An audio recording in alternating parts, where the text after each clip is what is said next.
Hello! Welcome to the next section, Mobile First. In this section, we learn about mobile first design, and then we will debug different viewports, and finally, we will be creating landing page for different devices. Now we move on to the first video of this section, debugging different viewports. In this video, we will learn about mobile first design, and then we will debug viewports, and finally clean up the mess. In the beginning of Bootstrap, there was no concept of mobile first. It was first used for responsive design web pages. With the version 3 of the framework, the concept of mobile first became very solid in the community. The whole code of the scaffolding system was rewritten to become mobile first from the start. They decided to reformulate how to set the grid instead of just adding mobile styles. This made a great impact in compatibility between versions older than v3, but was crucial for making the framework even more popular. We will now see how to debug different viewports using the Google Chrome web browser. First of all, we use the landing page project that we will continue working with in this section in the Google Chrome browser. In the page, we first need to select the Developer Tools option. Here, if we click on Elements, we get to see the source. In the Developer Tools, we click on the mobile phone on the left of a magnifier. Chrome will show a message telling you that for proper visualization, you may need to reload the page to get the correct rendering. As shown here, we have activated the device mode for an iPhone 5 device. When we set this viewport, problems started appearing because we did not make the landing page with mobile first methodology. The first problem is in the second row of our layout. See how Ctrl+D breaks to a new line. That is not supposed to happen. Another problem is that we have a horizontal scroll for this device due to some unknown reason. That sucks.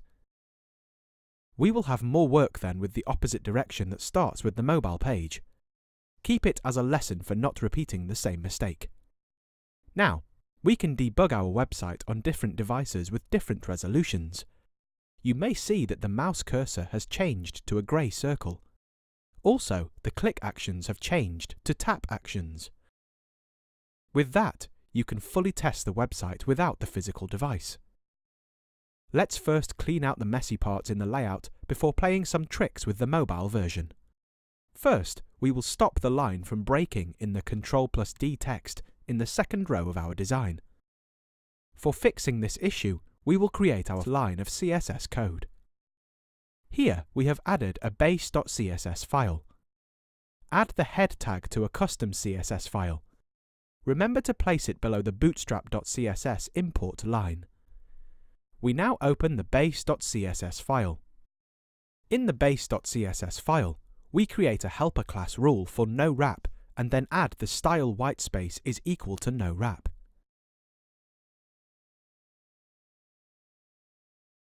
In the HTML file, in the second row, we add the created class to the KBD element. Let us reload the page, and you'll see that one problem is solved. Now, let's fix the horizontal scroll. Can you figure out what is making the unintended horizontal scroll? A small tip. The problem is in the table. As you can see, a part of the table is going backside. The problem is caused by the buttons with the display block that makes the content of each column larger than intended. To fix this, we will create our first CSS media query. Going back to our project, we edit our base.css file. We create a media query. Let us break down each line.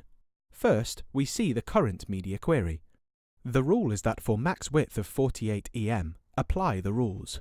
If the viewport is greater than 48 EM, the rule will not be applied. For the button elements inside the table element, we changed the font size. We used a new way to set the font size based on the viewport with the 3.5 VW value. Each 1 VW corresponds to 1% of the total viewport. If we change the viewport, we will change the font size dynamically without breaking the layout.